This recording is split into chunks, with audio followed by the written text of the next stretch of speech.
and I am here with your Sales SOS podcast crew, Mike Simmons, Chris Bowen, and Bryn Tillman. And we are, if you're here with us live, we are going to do 4 episodes. And the 4 episodes, the topic that we're talking about is what most CEOs and COOs are saying today, which is, I'm spending a ton of money on sales. Why aren't I getting the results that I want? So starting from there, we're going to have 4 episodes, and those 4 episodes are going to be, are my 2026 sales goals realistic? What does it really take to hit my sales goals? Will be episode 2. How do I accurately measure progress toward my sales goals, which is all about predicting, right, and forecasting? And how do I hold my team accountable successfully?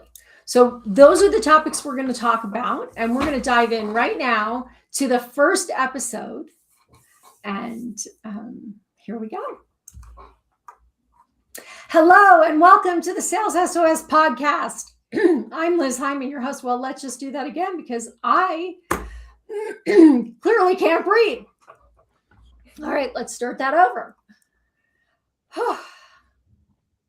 Welcome to the Sales SOS podcast. I'm Liz Hyman, your host, and I am here with your crew, Mike Simmons, Chris Bowen, and Bryn Tillman. And today we're talking about the question that is on everybody's mind right now. I am spending a ton of money on sales. Why aren't I getting the results I need? And I think if we want to figure that out, we have to start with, what are the results you need? It's mid-January. We have all set our sales goals for the year.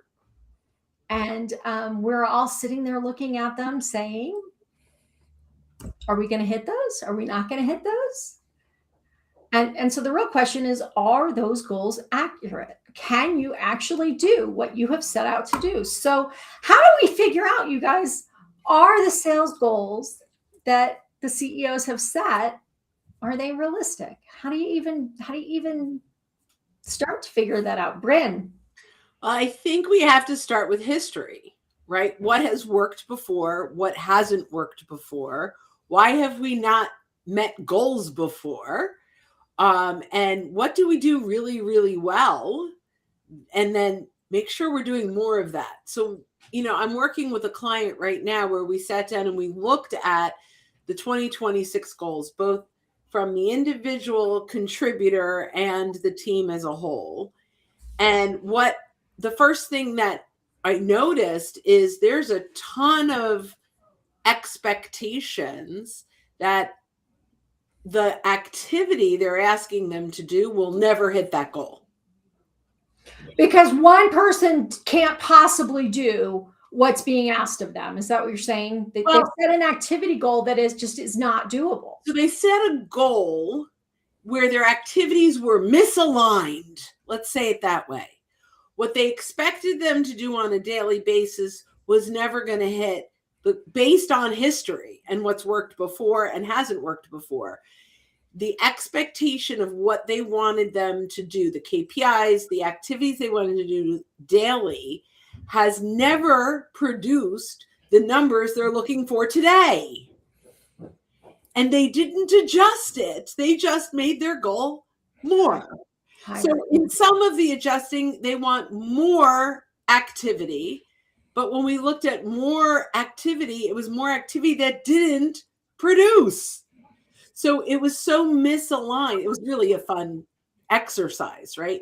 But when we really did this deep dive, we recognized that the expectation of result was not aligned with the expectation of the daily activities they were hoping and praying their reps would do.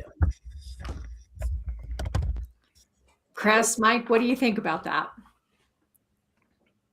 Well, I think that's certainly one place where a problem can exist, right? The other is, how did you set the goals in the first place? Was it we had a goal of X last year, we need to grow by 20%. I'm just going to add 20% on top of everybody's number and hope that we didn't achieve last year, maybe we'll do it this year and make up for the shortage that we had last year with that 20% bump or whatever number that is, right? Instead of looking things strategically, like what accounts are we, have we done any white space analysis on those accounts? Do we understand where we may be able to help them do things that we currently don't?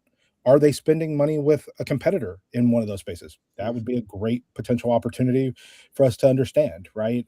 Why leverage them instead of us if we have that type of relationship? So there's lots of things that can get in the way, but I think one of the things that I've seen is a lot of times you get these goals that are passed from on high without any conversation with sales leadership, and then you're just hoping that, hey, maybe we'll get it right. And I don't think that's a particularly effective strategy. So hope is not a strategy. Yep. Just waving a magic wand and saying we're going to grow 10% or 20%. I love when the PE firm comes in and says we're going to double sales with no increase in resources, right? Right. So not realistic, just to pick a number out of thin air. We got to start with some history. We got to understand what activity works and what doesn't. And I love this idea of white space mapping. So I don't know if everybody really understands white space mapping. It's one of my favorite things. I get really giddy and excited because it's so powerful. You have an account, you're selling them certain things.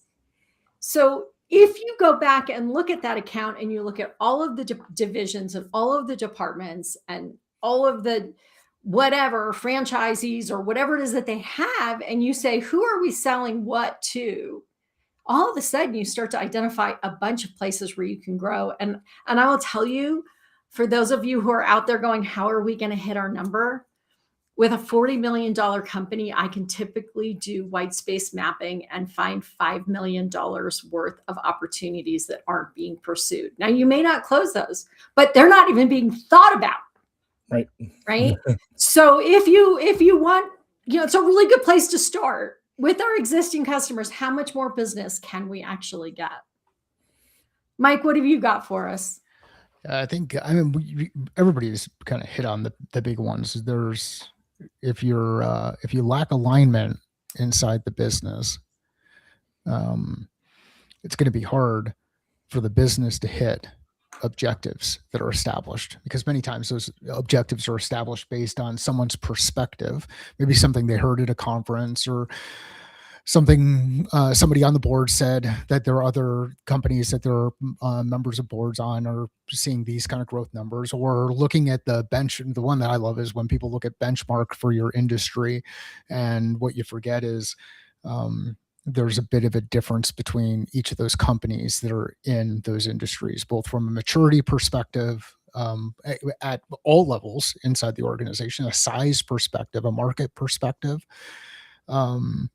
It's the biggest mistake I see on this side that happens over and over again, and it gets into that whole let's bump everybody's number up by 20%, is that you think even the outlier reps that had a really, really good year now are going to grow another 20% in the next year. And yet your mean for the reps across the board, it was closer to 5%, and the outlier pulled, or the couple of outliers pulled things up. So, know your numbers, and then work your numbers. And it really is that simple, but we make it more complicated because we get really super creative, because somebody says, well, what would happen if we did this? Alignment. Bryn, what you got? Can I piggyback off your white space mapping? Because I think this is really critical, and I have some things that we do around this. So first of all, where we see the big white space mapping opportunities, missing stakeholders, right? What stakeholders inside the organization are we not having conversations with? Unaddressed use cases, right? So there are often, we came in with one problem, but there are many other situations that we might be able to help out with that we haven't even discussed. And content gaps, which I think is a big thing for us. Like, what content are, because of where I serve, content gaps are usually a big white space. If I could just quickly go through kind of what we talk about when it comes to LinkedIn and how that can help. So account and stakeholder mapping and visibility. A lot of times we will say to our champion, who else should I be talking to internally? And they don't know, so they say no one. But if we hop into LinkedIn, we can identify who all the other players are. And instead of saying to our champion, who else should I be talking to? You could say, hey, Joe Smith works over here. I'd love to get a meeting with him. And Jane Doe over here, getting a meeting with her would be great. And here's the value. And my goal, champion, is to make you look really good. So I'm going to help them map this out. And, even if we don't do more work with them, I want to bring that value to your team. So that, I think, is really, really important.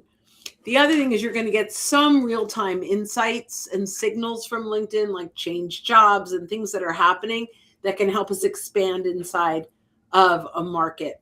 But ultimately, the most important thing, I think, is making sure we've got that multi-threading threading relationships. I'm not saying it right, but having, the whatever that 6.8 decision makers, that we've got relationships with them and we're connected and we're bringing value, with not always with the upsell in mind. So that's the last piece in this, is we need to detach from what that prospect or that client is worth to us. So yes, I understand that there are financial opportunities, but if we focus on the upselling, we're less likely to get the business. But if we focus on the upsolving, the business will come. So let me just jump in for a minute, because I want to kind of put some context around the stuff that we're talking about. So I as the CEO, or as the board, or as the leadership team, we sit down and we figure out what our sales goal is going to be this year. That goal is incredibly important for a whole bunch of reasons, right? One, it's important because I need to know how much revenue I'm going to make.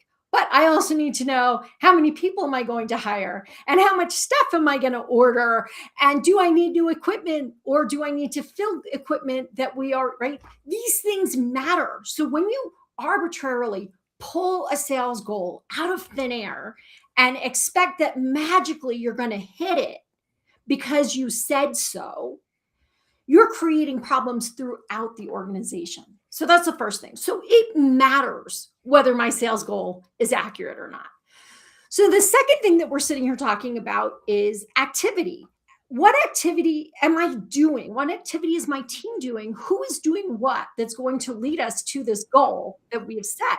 Is there enough activity? Is it the right activity? Are there enough people doing the activity?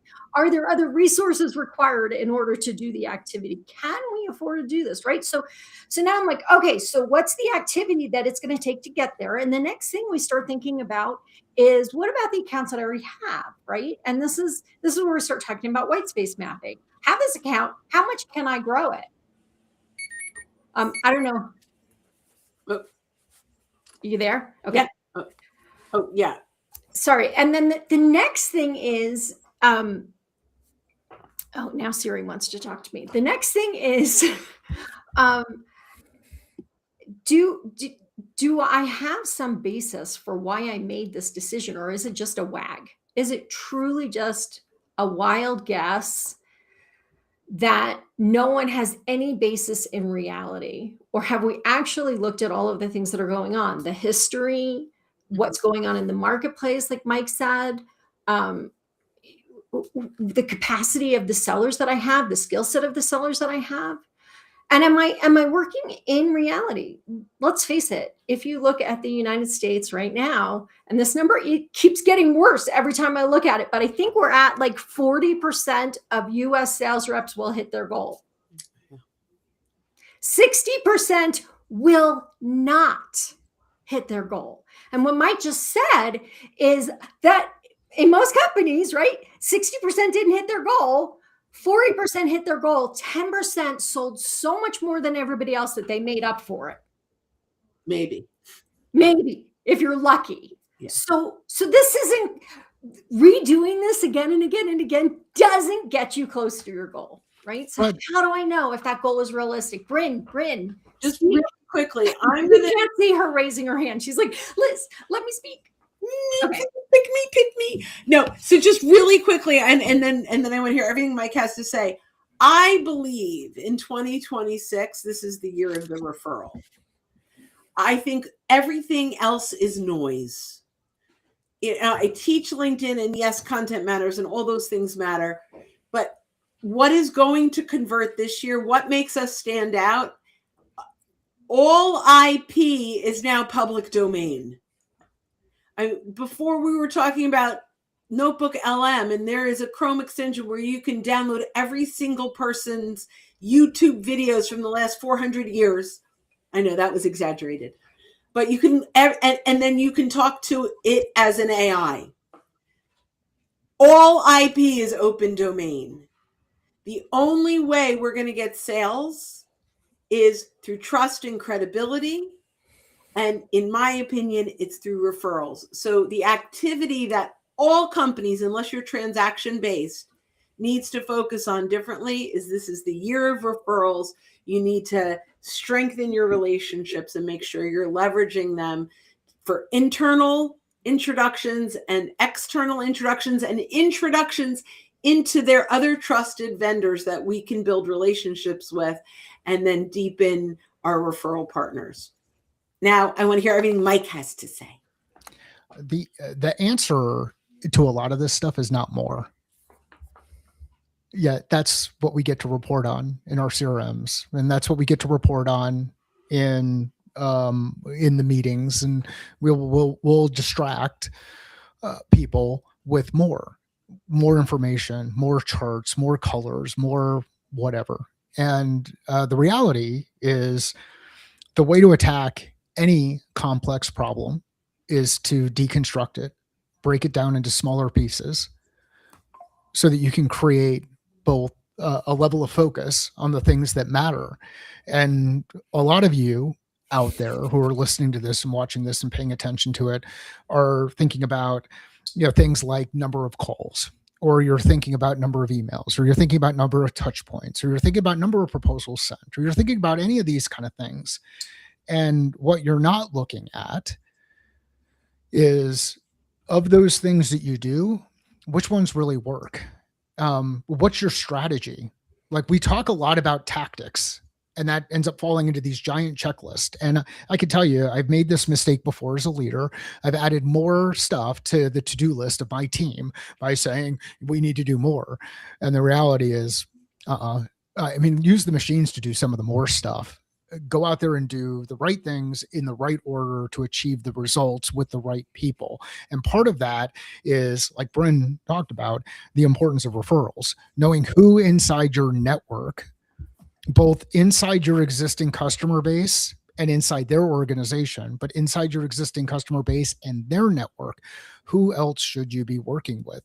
Who else can you serve? Who else can you help? And if you're not enabling and empowering your team to ask those questions because you're more focused on the number of emails you send, or the number of meetings you have, or the number of whatever, then you're continuing to create the problem. And I get it. It's tough. In the absence of numbers, money, closed one business, everybody goes to activity. Right. So let's back up for a second, because I really want to dive more into that, the numbers, like how do you actually hit that number? Let's go back to what we started with, was how do I know if this number is right or not? Like, how do I know? You don't. You don't until it goes. Think about what a forecast is. What's a forecast? Right now they're forecasting. This is my favorite question. Hang on, Mike, because this is really important. What's the difference between a sales goal and a forecast? Okay, so the sales goal is the target that you put out there. What's your objective? The thing that you're going to achieve, that you want to achieve at some point in time.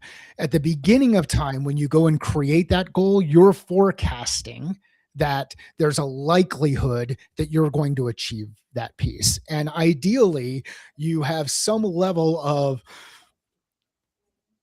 something to tell you that on something, that forecast is based on logic and based on data and based on something else other than, hey, you know what?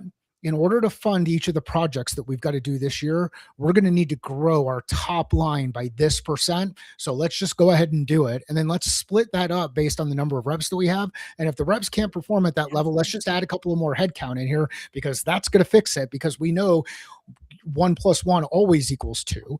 And yeah, so there's the difference between at least from my perspective, the difference between a goal or target and the forecast. So on January 1st, your goal and your forecast are the same thing. It depends on it depends on which forecast you're looking at, though, right? So like Liz, I know you know this, and we go into a lot of detail with each of the clients that we work with on this.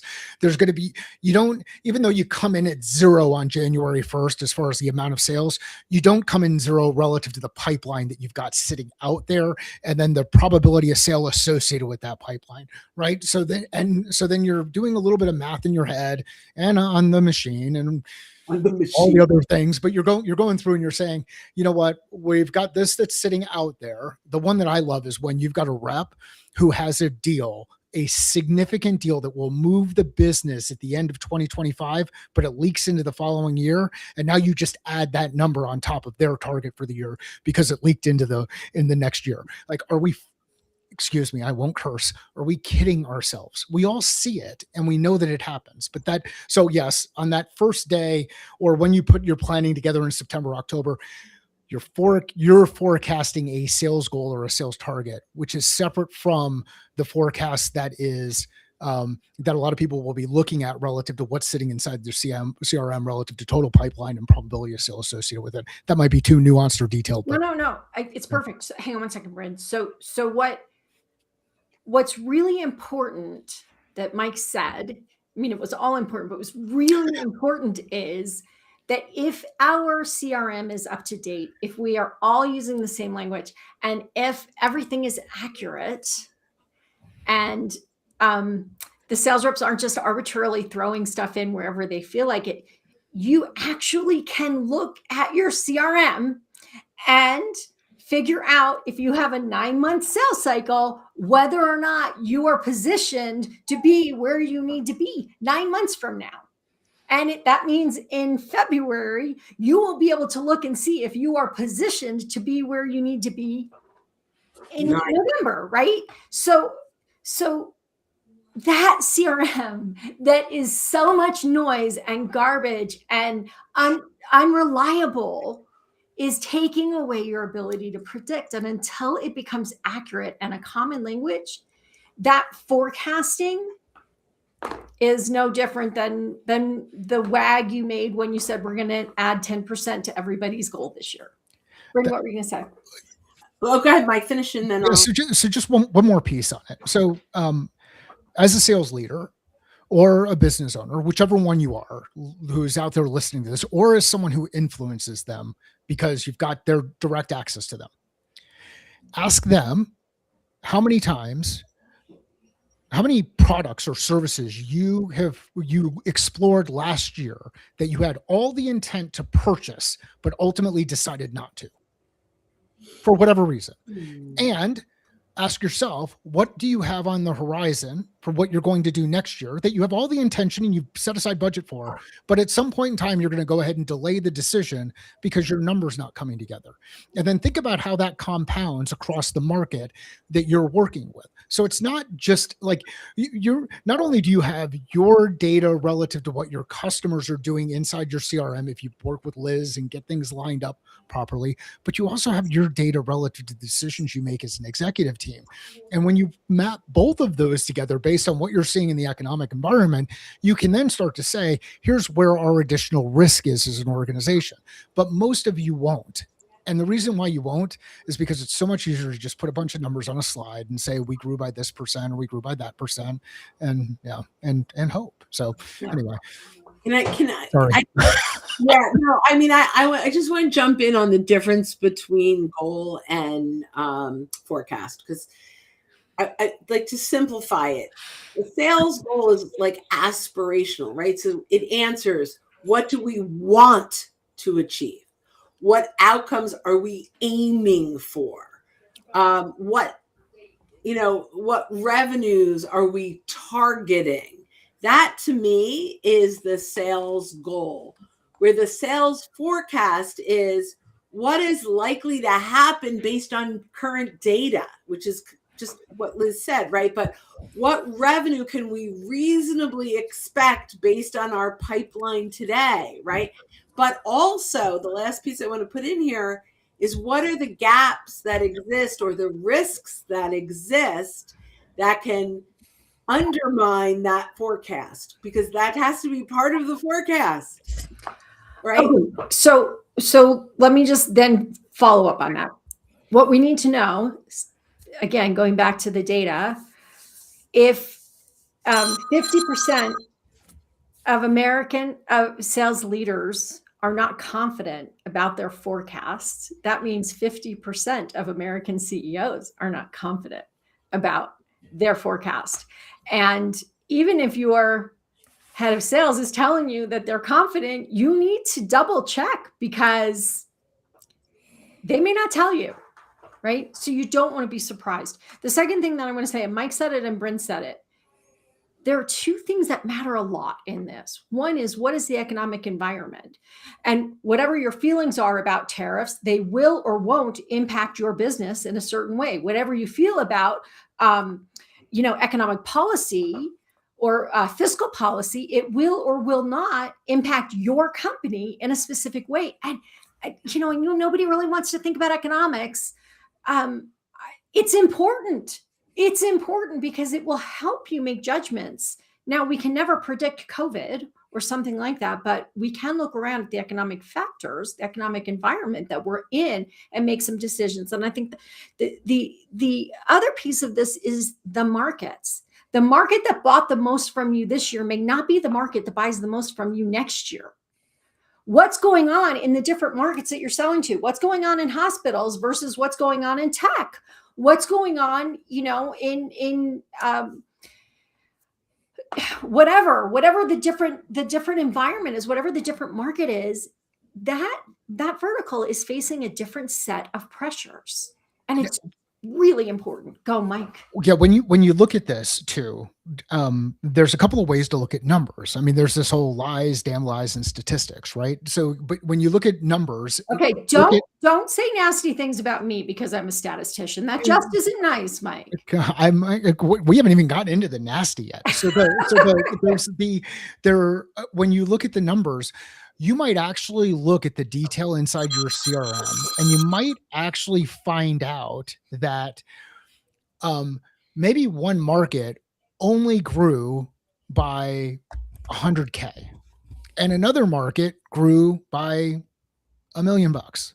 But the market that grew by $1 million that everybody was really excited about ultimately only grew by 2%. And that market that grew by 100K grew by 50% or something like that, whatever it is. But you go in and you ask different questions of your data. And this is why I'm so optimistic about the technology that's coming online right now, is you ask questions of the data, then you can start to see things a bit different.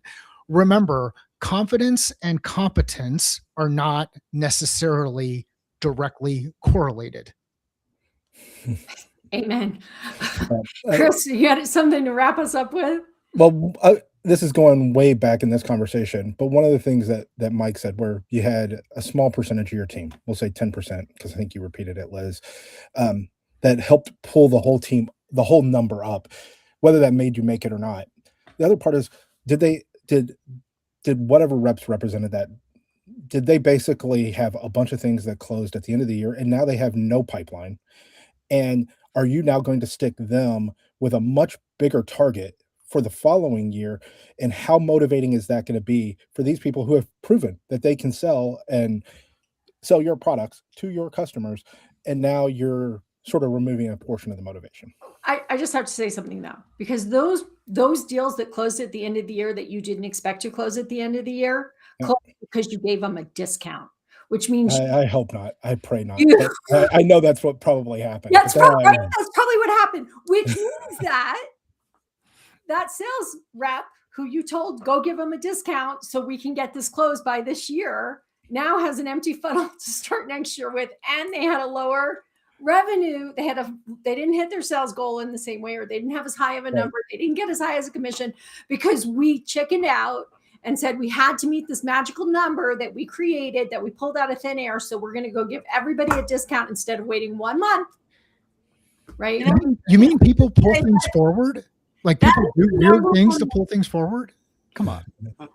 That is the number one way to lose trust with a client anyway. I'm just saying, because they're going to say, well, why were you overcharging me to begin with? I think that's partially true. I think it's also sometimes you have this done at an industry level where they have trained that customer that in this particular area, let's say it's data center services or something along those lines. If we wait till the end of the quarter, they will discount. Everybody does it because it's a more commoditized business in a lot of ways. And we know we're going to get our best pricing then. So even if they tell us at the beginning of December that this is the best pricing that they're going to give us, we're going to hold out till New Year's Eve and see if they're going to cut it even more. Sometimes we've trained them to look for that, right? We've trained them to not trust us. Yeah.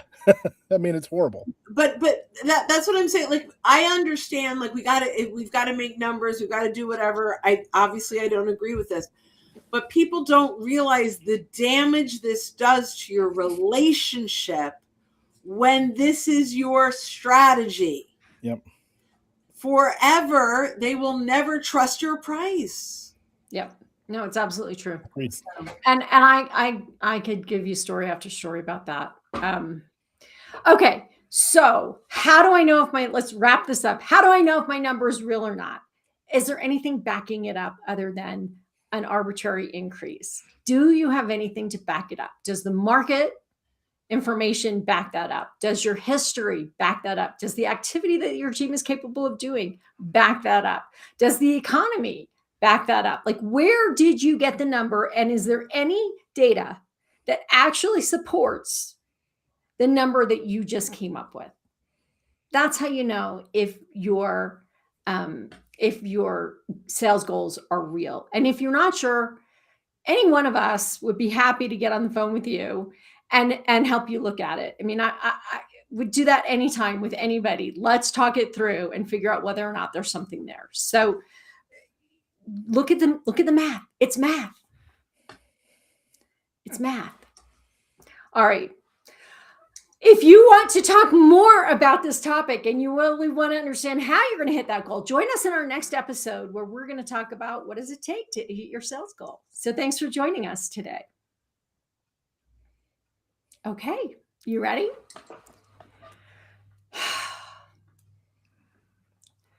Welcome to the Sales SOS podcast. I'm Liz Hyman, your host, and I am here with your crew, Mike Simmons, Chris Bowen, and Bryn Tillman. And we are talking about what I hear CEOs say all the time, which is, I am spending a fortune on sales. Why am I not getting the results I need? And in our last episode, we were talking about how do you know if your sales goal is real? Like, how do you know if it's realistic? How do you know if it's doable? And if you're interested in that, go back and listen to the last episode. But now we're going to talk about what does it take to actually hit the number? Like, okay, I've picked the number. What do I need to do to hit it? How do I figure out if I'm going to hit it? What's it take? Go, Bryn. Bryn loves to start us off. I love that. Yeah. And Mike, you just have to know the personality of the people sitting in the room. Like, Bryn is going to jump right in. Mike is going to sit and listen until he's like, that's the point I want to jump on. And Chris is going to think about it. And when he's ready, he's going to jump in. Right? Do I have you guys right? So I have to watch them and make sure that I'm paying attention to whose wheels are spinning when. But Bryn almost always is ready to start. Well, you know, it's funny. I come with my notes. You send us our topics in advance. And so Bryn prepares. I did my homework. So I'm like, oh, I know what I'm going to talk about. So that might be why I think, and I'm going to guess that Mike and Chris are like, I'm much better on the fly. They're like, yeah, I don't prepare. I show up and all my knowledge just comes flooding out. That might be, I don't know. Okay. So a sales goal translated into behavior, like that's where I start.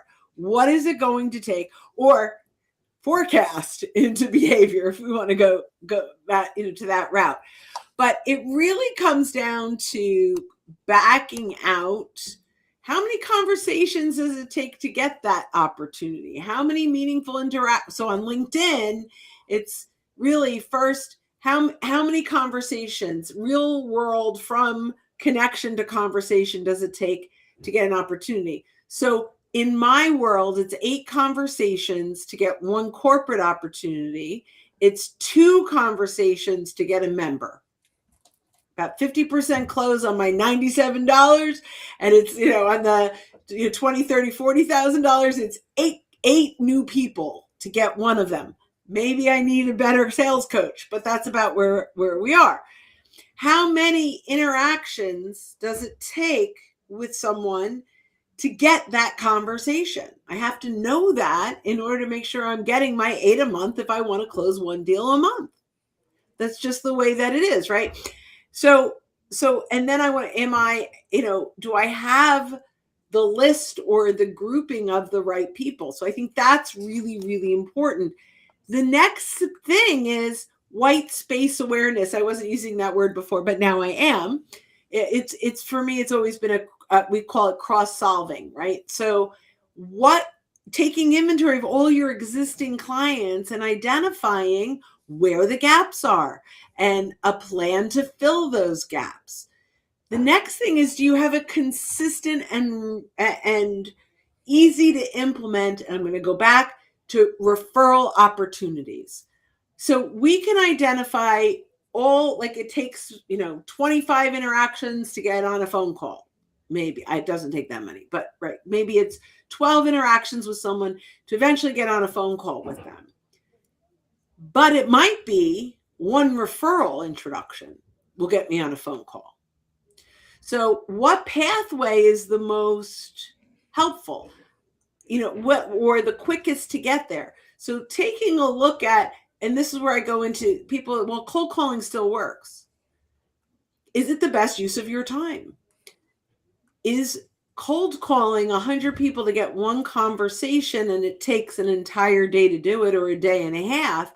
Could you have gotten 6 referrals in the same time? So a lot of it is, okay, we have to identify where are the opportunities, what are the numbers to hit those opportunities, and are we leveraging and optimizing the most effective actions to reach that result? Okay, hang on, Mike. I want to say something, and I want you to jump in, because there's a couple of things that I want to unpack here. One is that on the one hand, we say, don't get all caught up in the number of interactions and the number of phone calls and the number, right? And on the other hand, we're saying, I know that I have to have this many phone calls in order, or it takes me this many interactions in order to. So, and both are true. And we can improve that math by focusing on our ideal customer. I have a client, and that when I look at their CRM, I'm like, why are we even pursuing these deals? They're not worth pursuing. Stop wasting time on them. So having 100 interactions with the wrong people isn't getting me any closer to where I need to be. So Mike, I know that's where your brain is now, right? Did I get that right? Or are you somewhere else? No, it's know your numbers, like you were talking about. Your numbers, not everybody's numbers. Like that's the funny part when you go in and you try to lead a team. And I mean, I've made this mistake before as a leader. I'm like, look, it takes 10 licks to get to the center of the Tootsie Roll Pop. And then someone's like, no, it takes 20. And no, I can do it in 5. And then the one who like optimizes automation, like Outreach, will tell you it's going to be like 700 by the time. You need 700 touches to get in front of somebody. Know your numbers, and your numbers are going to be very individual. And if you start with each of the milestones that are important to you, the gates, which are, for me, and we've talked about this a number of times before, it's pipeline created, pipeline developed. What are we putting in for Liz, what are we putting at the top of the funnel?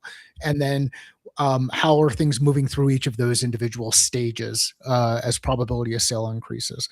I like to use pipeline created, pipeline developed on those sides.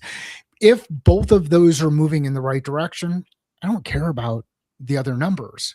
If they're not, then let's solve for the one that is stuck. And with some reps, it's going to be the development piece. It's going to be stuck because they are working super hard. They are having their calendar is full, but they just happen to be full with all of the other people who are bored and want to talk with them and have those conversations and then go ahead and take a look at your Gong data, or your Chorus data, or whatever data it is you're looking for around what happens in each of these calls and how they're able to get follow-up calls because they like to keep kicking the can down the road. But like, you've got know what your data is for the individual person. And this is where I'd like to see a greater shift happen. And I think this is going to happen, where we start to empower and enable our team to figure out their personal numbers, not the broader numbers for the entire organization, because I can make 5 calls and get a different set of results than Sean, who's operating in the business, can get out of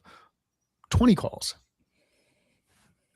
Because the 5 people I'm calling are people I already know, and like they're going to pick up and all of that other kind of stuff, right? So it's know your numbers, not your organization's numbers, your individual rep numbers. And I think that's where I'm optimistic that we're going to, because of the way that we can use data, we're going to be a bit more decentralized and not so centralized, which is part of the breathing and living of an organization.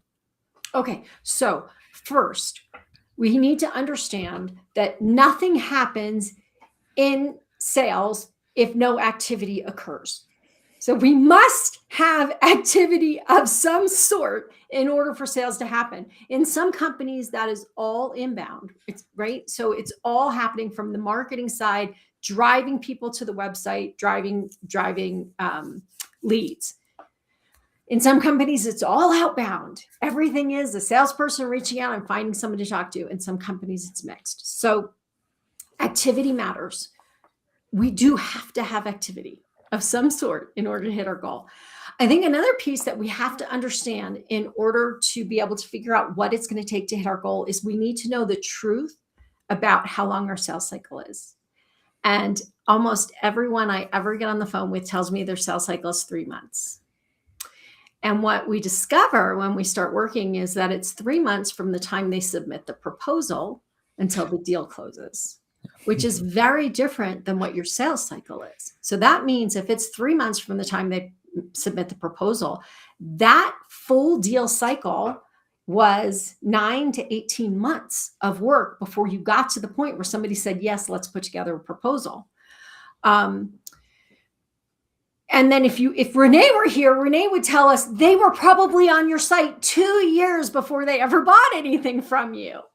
If you don't understand how long it takes for people to make that decision to actually buy something, and everybody, there's going to be differences in the size of the corporation and all of these other things, but we need to have some sense of that. So I can't tell you what it's going to take to hit your revenue goal if I don't know how long your sales cycle is. So if your funnel is basically empty and you have a 12-month sales cycle, you're not going to hit your revenue goal this year.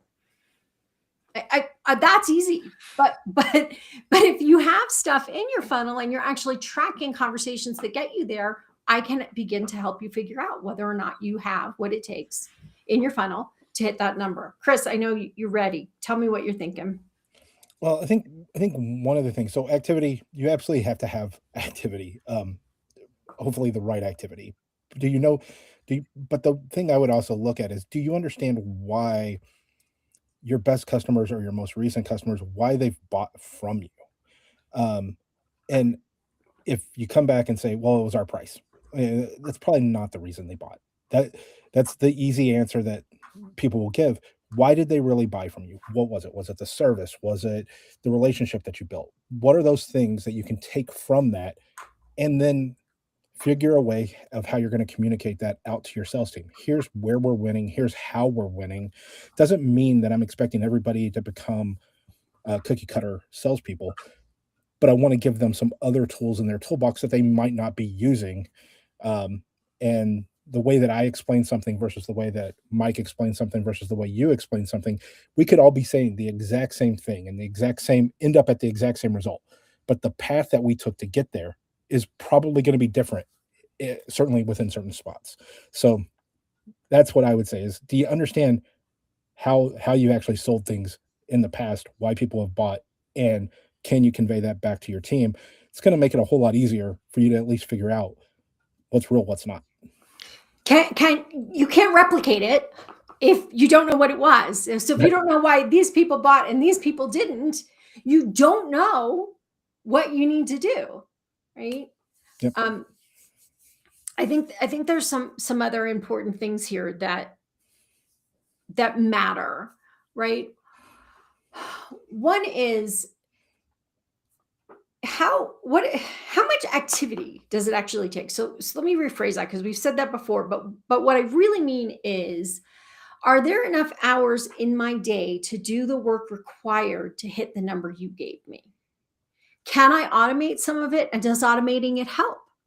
Sometimes I wonder if all this automation and all these pings to people who are tired of being pinged by an automated system because they're just following up, right? So are there enough hours in the day for me to have enough conversations to put enough deals in the top of the funnel, to have enough conversations to get to the point where we can put together a proposal, to have enough conversations to make sure that proposal is going to get accepted, and enough conversations to make sure that that deal actually gets closed? What does that take? And I hear all the time, I cannot tell you how many times a CEO or COO has said to me, my sales team doesn't do anything all day long. They do nothing. And they're just waiting around and hoping somebody's going to hand them a deal that's going to close. And I don't buy it, because I know what it takes. Mike, tell us, what does it take? Well, here's the beauty of that one. They do nothing except when you say, I need everybody to come in a meeting and go review your forecast. They do nothing except when you tell everybody to go in and send a certain report. They do nothing except, and what ends up happening is we as leaders add more stuff to our team's plate. Because we don't believe they're working. Well, and here's the worst part about it, I think, is we don't empower and enable our teams to push back and say no and ask the question, is this how should I prioritize this over that? Like, is this the thing over the other thing and the other 10 things that you've asked me to do? And, oh, by the way, when you go to the next conference and now this new shiny thing about us having to implement this other thing is now the cool thing that we're all going to do. And now we all move toward that. So be careful about reinforcing what you might call laziness across your team, when ultimately what you're doing is you're creating distraction across the team, all for the purpose of feeling like you're doing a good job.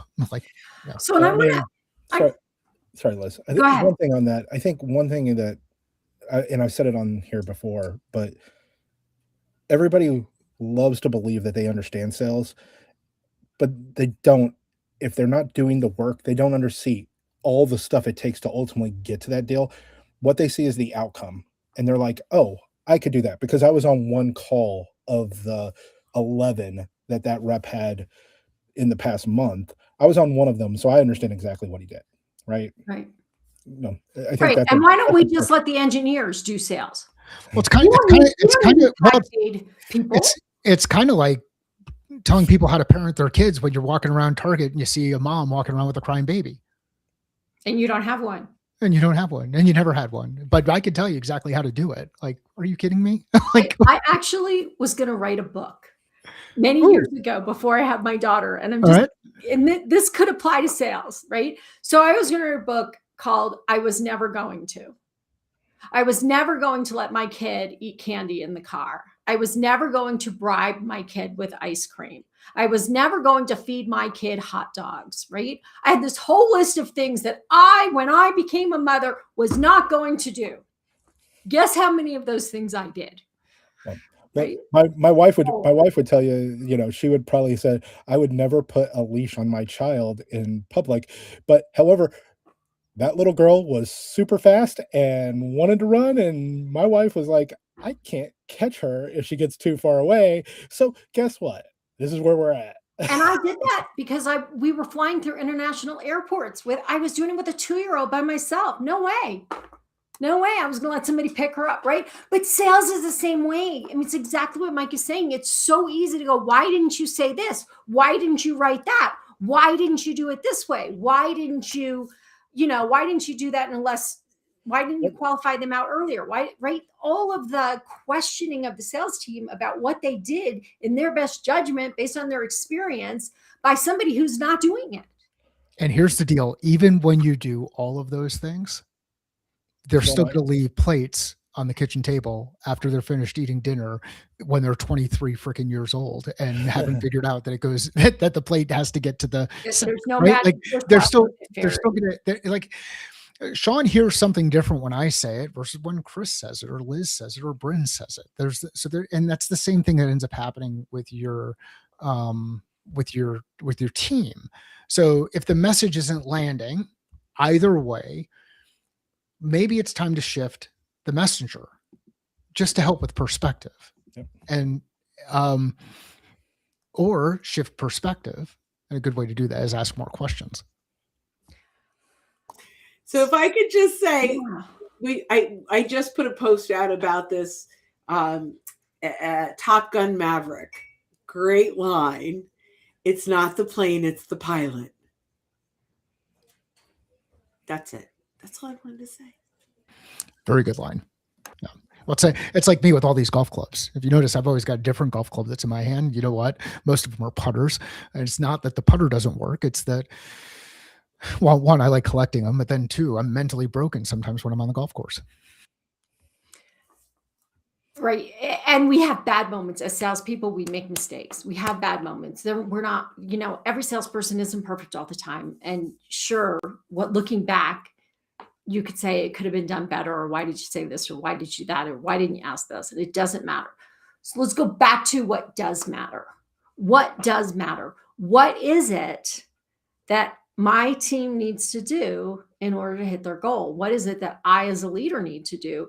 And I want to go back to something Mike said earlier about, we drag our team into these pipeline review meetings and grill them about their pipeline. And I cannot, let's get 5 people in the room, my team together in the room, and grill them all while the other ones are sitting there about what's going on in their pipeline. 1, it isn't useful. 2, it's a waste of everybody's time. And 3, if you wanted to do a pipeline review that mattered, your conversation would be, where are you in the sales process? What are you going to do next? And how can I help you? And let me tell you how I know this works. And I've told you guys this story before. 30 years old, managing a team of independent contractors who had been alive longer than had been selling longer than I had been alive. And there was no way I was going to grill them on their pipeline. We doubled our revenue in 1 year. Actually went from negative $200K to $1 million in 2 years, right? And it was because every single conversation was valuable to them.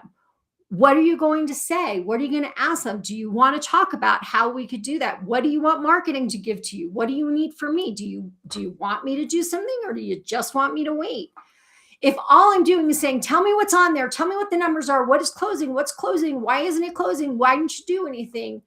Nobody wants to be in those meetings. Nobody gets anything out of those meetings. That it's just one more thing that is wasting time. My favorite one of those ones is, here's what I would do. Yeah. Based on what? Like based on what? Amazing bit of insight. Considering that before we walked in the meeting, you didn't go look at the CRM and see that my CRM was up to date and all of my numbers are in there and next steps are already in there along with dates, but you didn't look because you'd rather have a meeting. So here's the secret. If you're in a room with 10 people and it happens to be in a room, make sure you are like at the end of the table because sometimes the leader will go clockwise and sometimes they'll go counterclockwise, and they might be lucky enough that they'll spend enough time with each of the people before you before you have to talk. Or if you're doing a virtual one, make sure you show up just a little bit late after the meeting, because you're the last one on the screen and you won't get asked for that. So that's my pro tip for the day. I was going to say, I think one of the things also is, if you haven't already had, for anything that's, let's say, anything that's progressing through that sales cycle, if you haven't already had a conversation with your seller about something that's fairly far along, where you're starting to use other resources, whether those are delivery resources or technical resources or something like that, and you haven't had a conversation with them around even the basics of how they think that deal is going to go, I think that's a big problem. Like, have those conversations, like, understand what they're working on. That's where you're going to be able to understand where you can help, because certainly in big organizations, 60% of your work is knowing who to go to for what, because you can waste a massive amount of time. Most of the time when I run into those problems, I'll send somebody an email that's like, someone mentioned that you might be able to help me with, and I'll say who it was, might be able to help me with this problem. I don't know if you're the right person, but here's what I'm trying to get. If you're not the right person, can you point me to someone who you think might be? So then at least I'm moving closer to hopefully somebody that's going to be able to help me. Because I don't know everybody. I know a lot of people. I don't know everybody. Okay, Right. so let's go back to the original question, which is, and we're going to wrap this up because we've been on this for almost a half an hour now. But let's go back to the main question, which is, when the top question was, I'm spending a fortune on sales, why aren't I getting the results I need? And within that, the question is, what will it actually take to hit the sales goal that I set? And so we've talked about a bunch of these things, some of them in the last episode, some of them in this episode, but one is, how did we do it before? Like, what did we win? What did we lose? Why did we win it? Why did we lose it? What did it take to get there? I need the history. I need to know what it actually takes to close a deal. I need to know who my ideal customer is. I need to be able to figure out the math. Next, I need to look at the economy, right? I really need a good look at what's happening in the economy and how is that going to support or inhibit my goal, my progress. The third is to understand your buyer's industries. What is going on in those industries? I cannot figure out whether or not I'm going to hit my goal or what it will take to hit my goal if I don't know what happens at, if I don't know what's happening in the industry.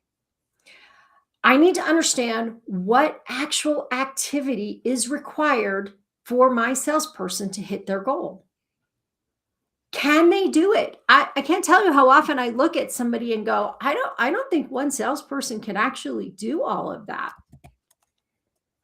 And they're like, well, sure. Like, okay, you want one salesperson to grow 5 accounts and open up 20 new ones.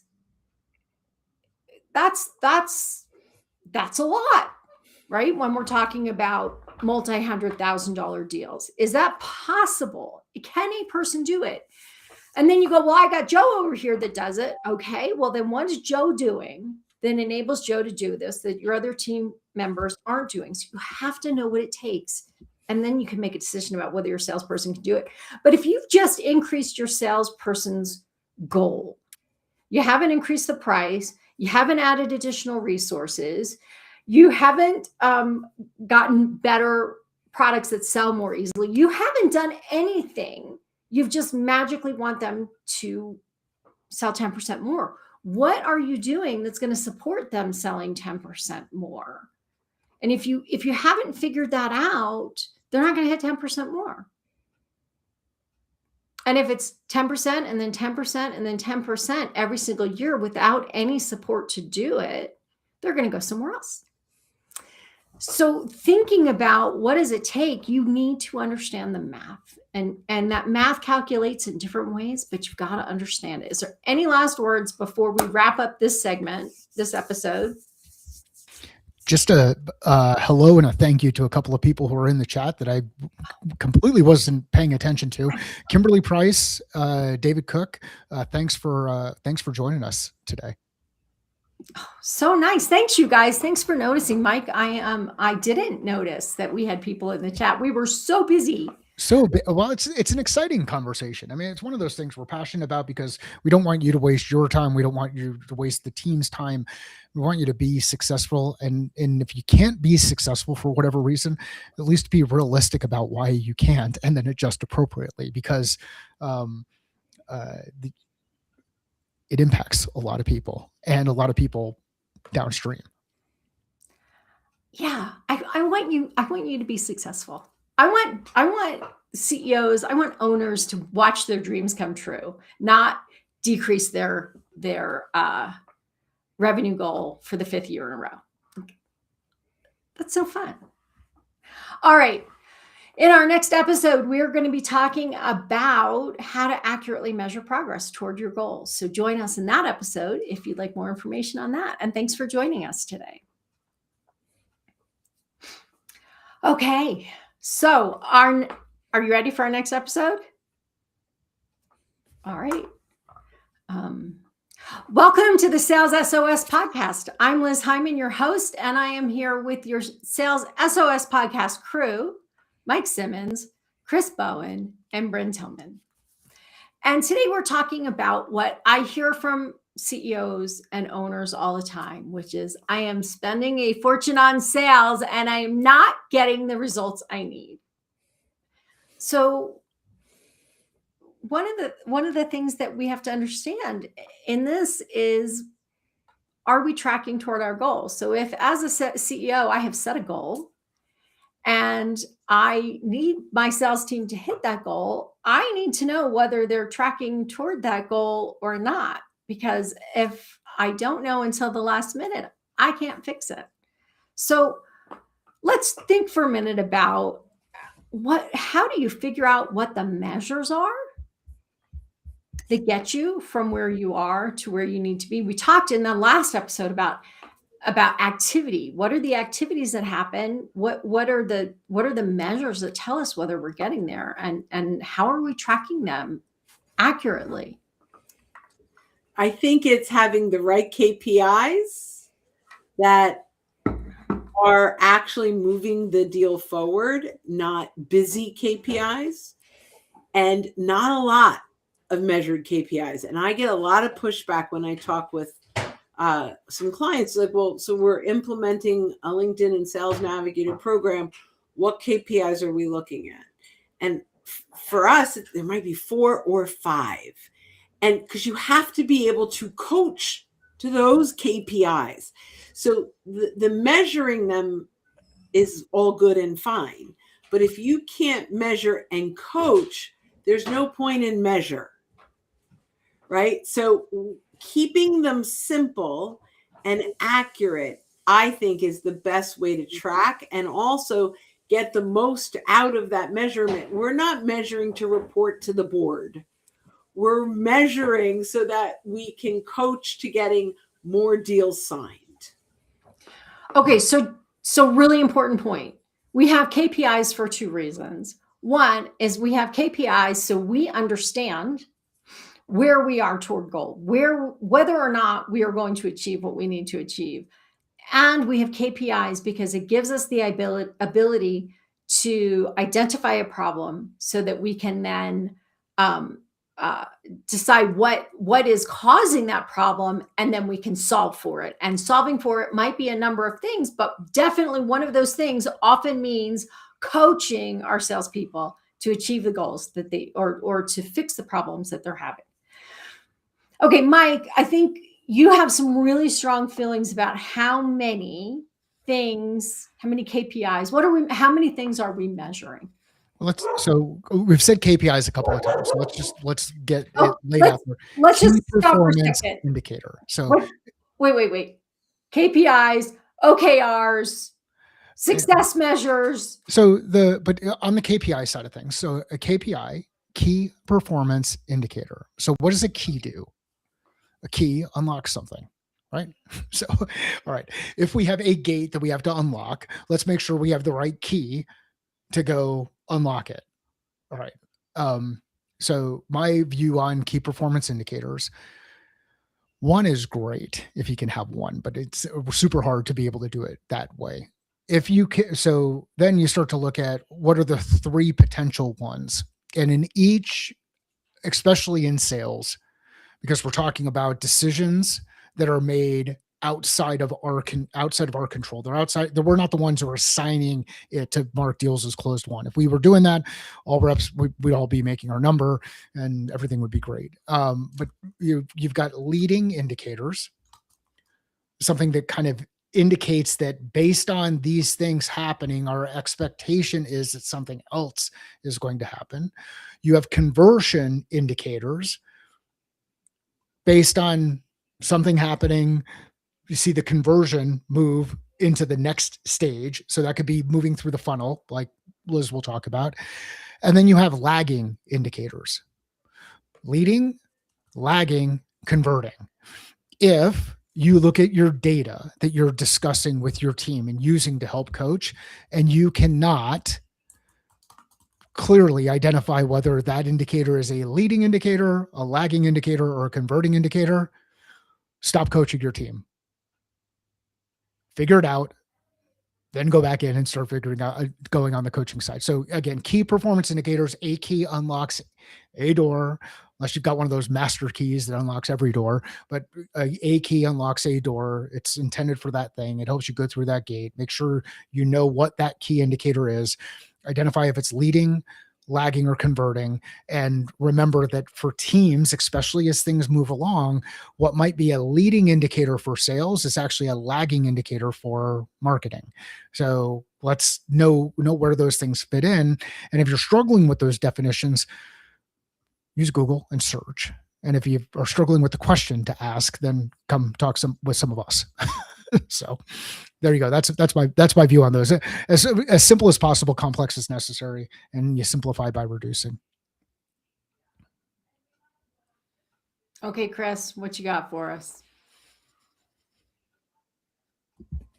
And I always think when you're trying to measure progress is, do you have an understanding of how long it actually takes for things to happen within your organization? If you're selling large equipment, your sales cycle might be 18 months. If you're selling some services, it might be 2 weeks, right? Have a clear understanding of how long it really takes from first contact to close, not when something got entered into the CRM as an opportunity, not when we produced a proposal, not when we finally got into negotiations. How long does all of that take? So you have a clear understanding of how you're going to get there. Because if you don't have an understanding of how long your cycle is, I don't think you're going to have a clear understanding of whether you're at goal or not, right? And what's it going to take if you're falling short to make up for it, or can you even make up for it, right? At least in this year. Oh, I think you're absolutely right. And I think this whole thing about what happens when we're not where we need to be is really important. So we're moving along. I set a goal. It's June, and I'm like, ugh, this is not tracking. We should be here by now, and we're not there. Then what? Like, one, how would you know? Well, one, you might know because you just didn't hit the close number that you need. Two, you might know because there's not enough momentum, which is my favorite word that Mike was talking about before. There's not enough momentum in the deals in the funnel. They're just sitting there stuck. Three, there just isn't enough in the funnel. Four, there aren't the right things in the funnel. So they're not our ideal customers. They're probably not going to close, right? So I can look at some of these and go, I'm here. It's June 1st. I'm now in a panic because we're not on track. Then what? Yeah, hopefully it's not because your boss had a board meeting and now everything gets to roll downhill because he didn't have the answers. He didn't have the answers that he that he wished he had for that call, right? So that unfortunately, I don't know how to fix that. me I either. don't know how to fix that somebody gave you a number and you just have to hit it. But You fix But it. what are the You fix, you choices? fix What it do with you you do? fix it with communication. And if you're communicating and you find out that the communication isn't landing, then you fix it by leaving. Because it just isn't. And thanks, Brent, for laughing. It's hard. It's hard to leave. I understand it. But if you're going to sit there and you're to manufacture fit inside the organization, then I mean that's on you for making that choice as you go through. And I understand there are a number of things that ultimately end up influencing it. Like some people aren't fortunate enough to be able to work remote. They need to work in an environment where they go into an office, and not everybody can. Or some people are limited on where they can live, and all of those other things and whatnot. But the one of the key pieces here is if you got to June and you're just now realizing that you're not going to make it. Okay, now it's time for you to bring a group of people together and say, where are we going to be? Because we have to reforecast. And that reforecast is going to be really important for the health of the business. Because if we don't, we're potentially going to run out of money, or we're going to end up having to do whatever else it is. So we may have to reforecast, and that's going to be tough. Then lay out your indicators, those numbers that you're going to use to help indicate that you've got a hand on the wheel. Because one of the biggest challenges that ends up happening, especially when you have to reforecast and do all this stuff, is people will start to ask the question, who's got the hand on the wheel of this business? Because if the CEO can't answer the questions with the board, and you can't answer the questions with the CEO, and your team can't answer the questions with you, and whoever else can't answer the questions there, then I don't know what you're doing all day.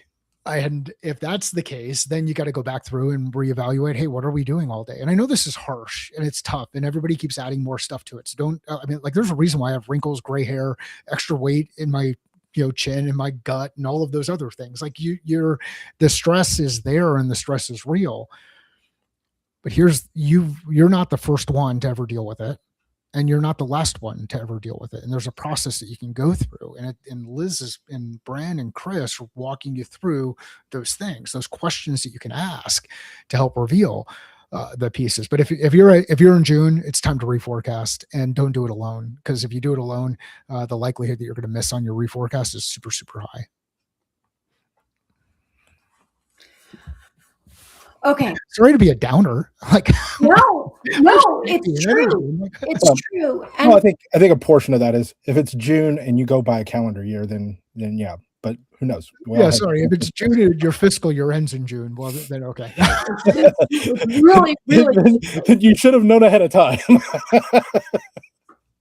So then the question becomes, did we not hit our number because the number wasn't realistic? Did we not hit our number because something happened that we didn't expect? Did we not hit our number because there are so many drags on our salespeople that they just aren't able to get their work done?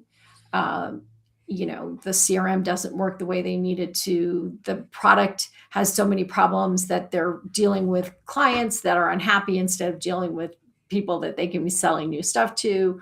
Is it because, some crazy thing like COVID happened? Is it because we are out of touch with the market and we're trying to sell something the market either isn't ready for yet or is over? So one of the first things that we haven't talked about this at all, right? Is it my salespeople's fault that we're off track? We're just assuming it's their fault. Yeah. I think anytime you make assumptions, you're in trouble, right? And but it's easy. It's super easy to point the finger at somebody else. Like it's not product's fault because product didn't deliver. It's not marketing's fault because marketing didn't deliver. It's not sales fault because sales didn't do whatever. And I think if you shift the focus of your business and get everybody, this is a Jocko Willink thing with extreme ownership. You get everybody to take direct ownership, which goes back to the Stoics. So let's take personal ownership of what we're doing. And there's a book out there that I think is super interesting. It's it is, and the name escapes me, but the one of the taglines in it is who, not how. So, how do we get the right people doing the right thing and then give them the space to go do it? And when it doesn't work, ask these 3 questions, or when things are moving along or you're engaging with them, ask these 3 questions. What's working? What's not working? Where are you stuck? And if you do that in an environment, a team environment, and remind people they don't have to have an answer to all 3 of those. Like if everything's working and nothing's not working, and we're not stuck, then don't say anything. But this becomes an area where you can really get into collective intelligence of the team working through some things. So think about who, not how. Is that Dan Sullivan? It is Dan Sullivan. What's the title of the book? I think it's Who, Not How. Is it? But did he do a follow-up one around like that? Kind of got into like 10x is simpler than 2x. Oh, 10x is easier than 2x. It's easier than 2x. Yeah. So check out Dan Sullivan's stuff. I mean, there's some really good stuff. Again, Marie Antoinette nailed it. So did Newton, and so did the Italian philosopher before him. There's nothing there's nothing new except what has been forgotten. Heck, it's in the Bible. There's nothing new under the sun. Like there's different ways to look at this stuff. Let's learn from each other. You guys got me on a topic that I just love today. So thank you for doing this. You're good at it. You are. So I just have to say something about there's nothing new except what is forgotten, which is completely off topic. But I want to remind everybody that there is a reason that in the 60s and 70s, we had all of this really manipulative and pushy sales training stuff going on. And then there were a handful of thought leaders who wrote books and started to really help people rethink what selling is about, that selling is about solving problems, and that good salespeople take care of their customers, and that repeat business comes from good sales practices, right? And we've always had sort of this barking in the background by the people who are saying, go out and push and go out and manipulate and go out and create, always whatever. But what's happened recently is that a lot of young men, particularly, have discovered some of these old writers that we put away and said, this isn't good behavior. This doesn't get long-term results that you want. This may get you short-term results, but it doesn't build long-term lasting relationships. It doesn't, you don't get repeat business. And if what you're hearing sounds brand new in sales, but it also sounds manipulative and pushy and disrespectful and arrogant, don't do it. We already proved it doesn't work in the long run. So just don't do it. Okay.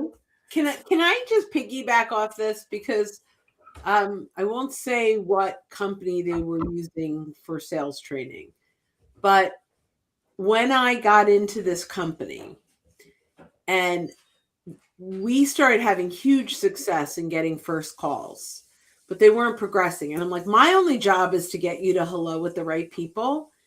Your sales trainer needs to do the rest. So how are you running the first call? Well, they're leading the call with Bant. So what's your budget for this? And literally I listened to 3 or 4 calls and the answer is always, for what? Like, I don't even know what I'm buying yet. So to your point, there is outdated, mostly 70s sales training that has not adapted to the new world. 3 more pieces to this, really important. They are taught, never give away free consultation. Well, guess what? All IP is public domain. With LLMs, you can answer any question. You have to give away free consultation for them to know that you're the right person they want to work with, not just for the answers, but how you worked with them. to get them those answers. So they are being taught still lessons that were taught pre-internet, pre-email, pre-fax machine, right? Like when there was no place else to get the content. You can get all the content. And now with Notebook LLM and a little extension from YouTube, you can download this. You know how I found this out? I had a client that said, we downloaded every single one of your YouTube videos into our LLM, and now we're asking you questions and we're really finding success with it. Yeah. And I went like, that's my IP. It's not anymore. You put it on YouTube. It's not anymore. You put it in an ebook. It's not anymore. And I used to say to my clients, put it all out there. It's all just, nobody's going to put it all together. They can now. And so we have to sell differently. And where Mike says there's nothing new under the sun, we have to look at, there is one new thing, and it's AI. That is new under the sun. That is a new way that our buyers are buying. And to that we have to adapt. So it's the thing about it, like I was Annie Jacobson. Has anybody read or listened to any of her stuff? Do you know who she is? She did a really interesting book on Operation Paperclip, on Area 51, and on what would happen if there was a nuclear war, kind of stuff. It's definitely not. This is not the nighttime reading before you go to bed type stuff. This is let's really go into the minds of different people who are operating in different ways, shapes, and forms. And one of the things that she shared, and I didn't know the background on this, but the background on the computer was that they had humans who were computing information. So there was a person who would go in and do all the calculations, and that was the compute in this area. And then ultimately you got to the point where you were able to get a machine to start to do some of these things, and you were able to do these things at scale. And then you get into like branching scenarios and learning and all of that other kind of stuff. So the speed at which people have access to information is absolutely amazing. And that has absolutely changed and shifted. It's this new technology that is really powerful. And I got into an argument with my family in relative to the business because of the amount of content I put out there. And they're like, why would someone pay to work with you on this stuff? They can just go out and watch it on YouTube, and they can go see these things, and they can see the whiteboard, and they can do all of that kind of stuff. Well, then we got into a discussion around just any of the content. And it's true, you can go do it. Here's the thing. Everybody has known how to get healthy for a long period of time. Everybody has known how to do whatever for a long period of time. But there's a difference between knowing how to do something and actually doing something. And then there's a difference between knowing how to do something, doing something, realizing that it's the right thing for you or the wrong thing for you, or the right thing for your customer or the wrong thing for your customer. So if you happen to come across one of those sales training where you feel like you have to take a shower afterwards, it's probably an indicator that you're doing the wrong thing. And if you've been slimed. Yeah. And it's just, it really is. It's disgusting. It's disgusting. And it's unfortunate. But that's also part of the whole TikTok generation type of things. Like shock value. I went out and I did this thing and this worked, and whatever. And then everybody goes out and tries to do it or whatnot. And so this is why I think we and the people who are listening to this need to operate in a, sounds guilty, but we need to operate as leaders out there in the marketplace, demonstrate good behavior and help people move along. And when people do bad behavior, publicly out them, share in the background, hey, there's a different way. And actually it's going to work a little bit better over the long term. So yeah, no, it's good. It's I'm super excited I'm very happy I'm on this marble at this time. Because you get to see some really interesting things and participate in some really interesting things. There is. All right. Well, that's going to wrap up this episode of the Sales SOS podcast. Really, it's important to figure out, where are you in the process? Are you going to hit your goal earlier rather than later, so you can make adjustments, whatever kinds of adjustments they are, whether it's adjustments in what the team is doing, whether it's adjustments in what the outcome is going to be. But if you are not tracking it accurately, you cannot be prepared for the result. So thanks for joining us for this episode of the Sales SOS podcast. And in our next episode, we are going to be talking about how to hold your team accountable. So join us if you'd like to talk about that. All right. Are you ready? Okay. Welcome to the Sales SOS podcast. I'm Liz Hyman, your host, and I am here with your Sales SOS podcast crew, Mike Simmons, Chris Bowen, and Bryn Tillman. And this month, we're talking about what every CEO or most CEOs are saying, which is, I'm spending a fortune on sales. Why aren't I getting the results I need? And if you're having those conversations or those thoughts, you're in the right place. We're today going to talk about how do you hold your team accountable to achieve what you want them to achieve? So you're investing all this money. You've got all these salespeople. How do you know what they're doing, what they're supposed to be doing, and how do you hold them accountable? So I have lots of thoughts on this, but I'm going to let the team start. Mike, do you want to start us off on this one? The big thing for me, don't think about it as holding your team accountable. Help them hold themselves accountable to whatever the thing is that they agreed to. And the only way that they can agree to it is for them to say, yep, I agree to it. And this is not signing off on our, what's the thing that everybody likes to do, that mutual action plan or the mutual map. Yep. So this is not that. It can relate to it in one way, shape, or form, but you go through and you ask the team, like, hey, how are you going to get there? What needs to be true on your side to get there? And then give them the tools and things in place for them to report that information back. And if it's working, let them keep doing it. If it's not working, then coach up and start to change. But I think it's taken me a while to get here. And it was a couple of years ago that I finally started to kind of see the unlock. It was not about me holding people accountable. It's about them holding themselves accountable to what they committed to, and then giving them the space to go out there and do it. Go ahead, Bryn. So I think, and I'm going to keep it pretty simple. I think we have to just define personal success drivers for each rep, right? So holding someone accountable, like there are things I will never do, no matter how successful they will make me. I am not cold calling. I'm just not going to. So if you say to me, all right, well, how you're going to be accountable for those cold calls. And even if I say, okay, boss, I'm not going to do it. I'm going to find every reason not to. So one of the things we talk about a lot is, a lot of sales trainers will say, you got to get uncomfortable, get outside your box, do things you would. And I say, let's fill your box. What do you do really well that's successful? And for some folks, it's, I'm really good at having the first conversations and I can do that through referrals and I'm really strong at that. Great. Then you're going to be accountable to your success measures, your drivers, your success drivers.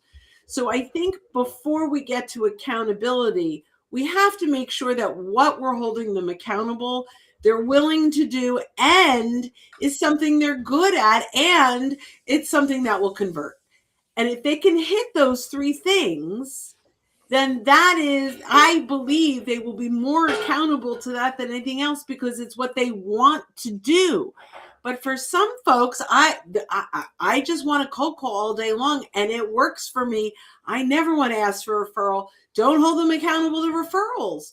So, we all need to be anchored probably in the same outcome goal, like our department needs to hit this, but each rep, can have their own individualized leading indicators and lagging indicators. Thank you so much, Mike.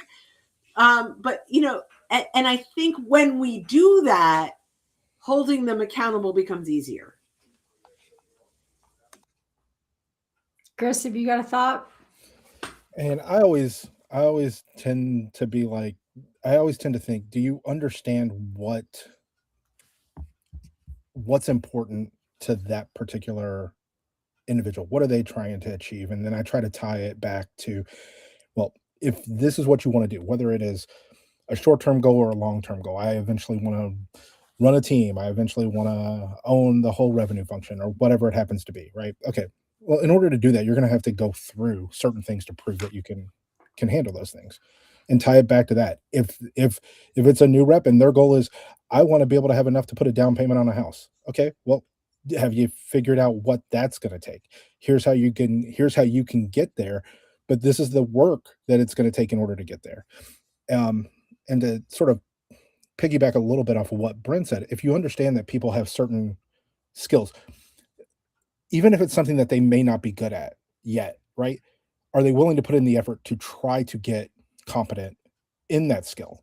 And that's something they want to do. Like, they're going to put the energy and effort towards it, because that's the one thing I think is really difficult to coach is energy and engagement and putting forth that effort.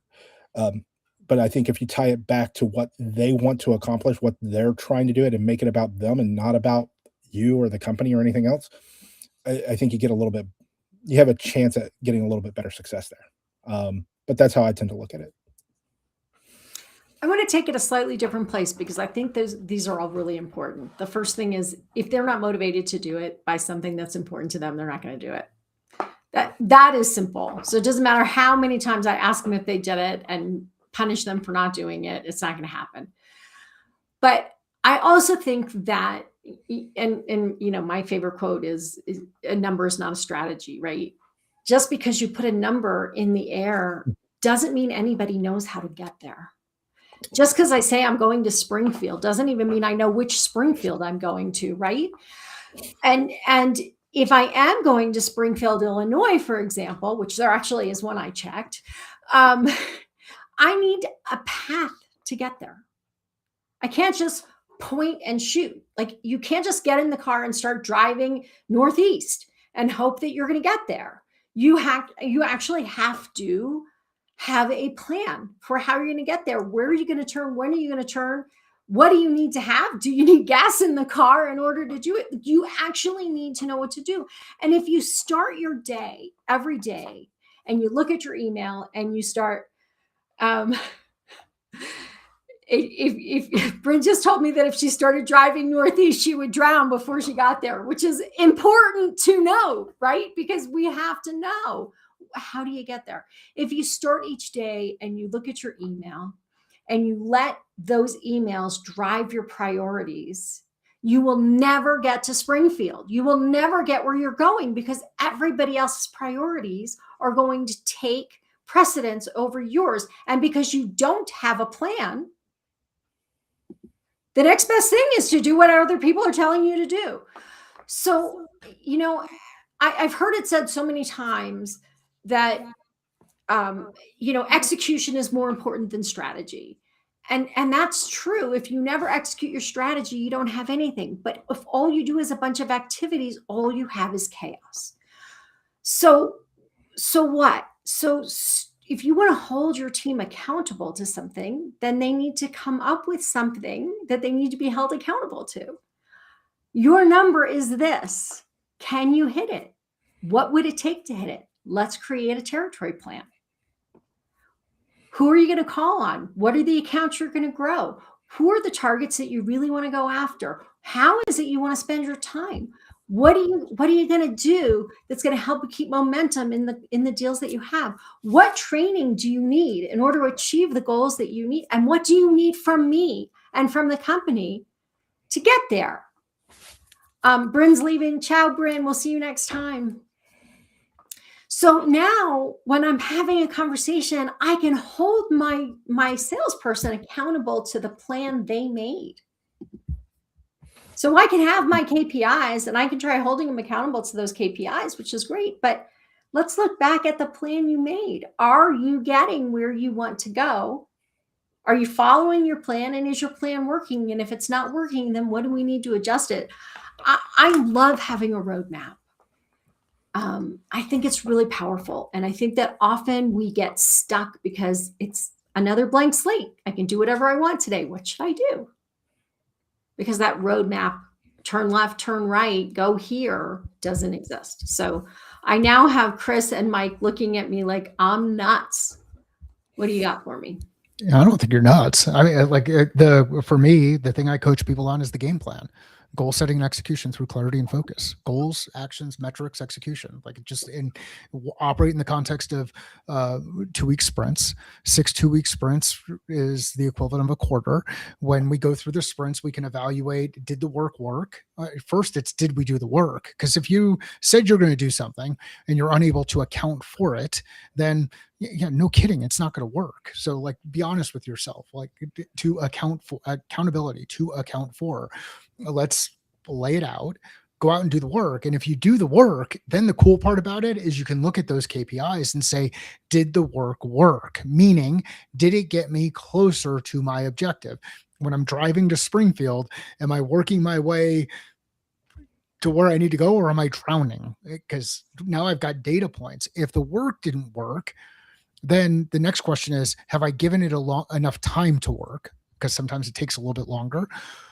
If I've given it enough time to work and it's still not working, now I've got to fire the work, right? Because if I'm doing the same things over and over again and hoping that I'm going to get to Springfield, but I haven't remembered to turn the vehicle on, push the gas pedal, or drive down the road, or look at the GPS or whatever it is, then I'm going to be in trouble. So Liz, you're right on point. And the mistake that a lot of people make is they do a lot of work, the to-do list, but they're not able to connect it directly to the goal through the strategic buckets. And that's how I think about it, is just organizing in buckets. But the strategy, a 3-pronged strategy aligned with the goal, and then work that's aligned with that strategy. If those things are connected, then all of a sudden this stuff becomes much more clear.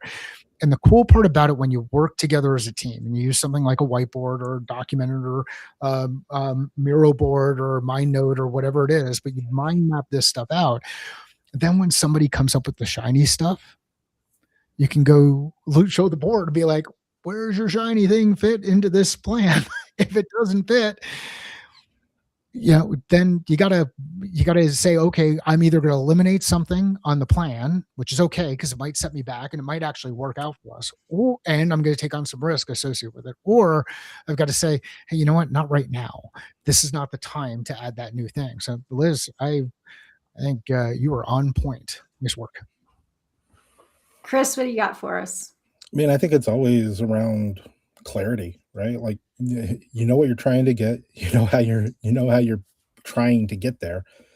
How are you going to know that you're on track, and how do you know you're not? If you already know you're off track, okay, how are you going to get back? What is it going to take? This is going to be a rehash of what we've already sort of talked about, but what are the accounts? What are the people that you're selling to? What is those conversations? How do you know that it's important to them, or going to be important to them potentially in the future, right? What are you doing that's going to give you that credibility and relevance to that organization and that person?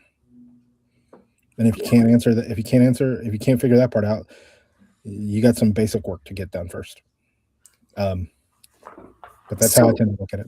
So we start with a plan, a territory plan, if you want to call it that, a map, a roadmap, whatever we want to call it, our guide to get where we want to go. And then we look at our progress. Am I getting there? Is the work I'm doing getting there? Am I remembering to do the things I committed to do? Where am I? And if we're not getting there, if we're off track, now we need to create what a lot of people like to call a gap plan, right? Okay, here's where I thought I was going to be by now. I thought I was going to be in Austin, and I'm somehow ended up in Idaho. So now what am I going to do to get back toward where I'm going? And I'm starting in Reno, if you're wondering why I'm going that direction. It's probably not north, but anyway, actually Reno's really far south. You wouldn't believe it, but so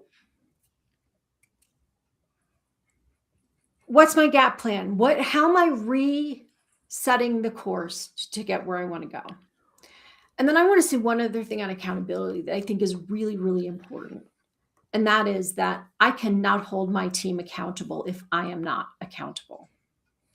So if I ask my team to fill out the CRM and I don't look at it before our call, I have no right to ask them to fill it out, right? If they created a territory plan and I didn't look at it and talk to them about it and work on how to make it the best plan it could be with them, I have no right to question the plan that they made, right? I have to be accountable to my team. I can't just hold my team accountable. And it should be that way for the whole organization. I mean, like, I've been in places where, okay, we want you to fill out this culture survey, right? And everybody in the company is expected to do it. But then you don't get the results coming back on where things need to get fixed or anything like that. Like, nobody ever, it's like, do this thing that's going to take probably half an hour out of your day to fill out if you're putting any thought behind it whatsoever. But yet we're not going to tell you the results. We're not going to show you the information, and you're probably not going to see anything from a culture change happen, right? So it's like, hey, why did I waste that time? And if you take that across the entire organization, how much effort went behind that for what? Some sort of window dressing somewhere, but you know, not something that not anything that I can do anything about. And if you're listening to all the noise out there in your organization, meaning you see what's happening across different leaders inside the organization, you understand the feedback that you're getting, that maybe as a leader in the business, maybe realistic or unrealistic from the CEO, or people are asking you to get blood from a stone or whatever it is. Right. If you're hearing the noise and seeing it, realize your team is as well. So I think that's one of the biggest frustrations in organizations, period, is like, you think that your team doesn't talk to their peers. Like, sales is a gossip mill. Like, not that it's any different in other portions of the business, but they talk. and you want them to, like, you want them to, and you want this open communication, because if it's from a communication perspective, there are things that are said, there are things that are heard, and there are things that are remembered, and very rarely are all three of those the same. So there are going to be things that are said, and that things that are heard, and then things that are remembered inside your organization. And if you're not communicating as a team, building that culture, we talk about culture, building that culture of transparency, openness, clarity. We're all in this thing together. We all have the same objective. It's not a family, it's a business. We're moving toward a given objective. Let's work like we're working toward that objective. Or politicking, empire building, building our own silos, working toward our own agenda, wanting to get have things that are trying to get that are not aligned.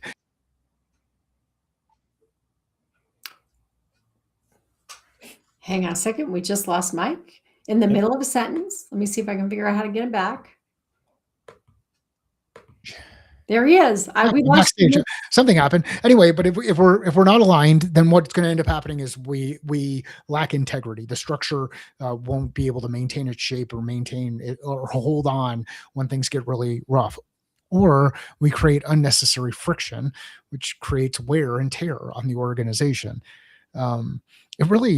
It's very simple stuff. It's hard though, and we make it complicated because everybody's got like 6 inches between their ears, and there's a lot of stuff that's going on inside there. I want to say another piece about this accountability and culture. When your team says to you, I'm struggling with this, everybody is asking for this particular thing, this bell or whistle or whatever it is, and you keep brushing it off, your team is going to start to get frustrated with you. You want me to do something, but you're not telling me how we're going to solve this problem. Or I had a team, and I've told you this story before, literally the CRM refreshed every 15 minutes. Every time I think of that, my stomach gets upset, right? How much time did those salespeople waste putting stuff into the CRM that refreshed in the middle of it and lost everything they just put in, right? And how many times do I have to complain about that before you're actually going to do something to fix it? You're holding me accountable to putting things into the CRM, but you're not being held accountable to provide me a CRM that actually works. And this idea that we are accountable to each other is really important. Your job as a sales leader or CEO is to remove as many obstacles as possible that are going to interfere with your salesperson's ability to sell. And if you're not doing that, you're holding them accountable, this isn't a relationship that works very long. So I guess that was our mic drop moment because they're both silent. Let's leave it at that, unless either of you have something to add. But accountability is a two-way street, and we do need to hold our salespeople accountable, but we hold them accountable by making sure they understand what it takes to get where they want to go, helping them identify when that's working and when it's not working, coaching them, helping them redirect when they need to, and providing the tools they need to be successful. And then you can hold them accountable to achieving a goal that is realistic within the framework that they're working. So here's my final statement. I hope you all hit your 2026 revenue goal. If you're having trouble, we're around. Reach out to us. We would love to chat with you about it. Thanks for joining us.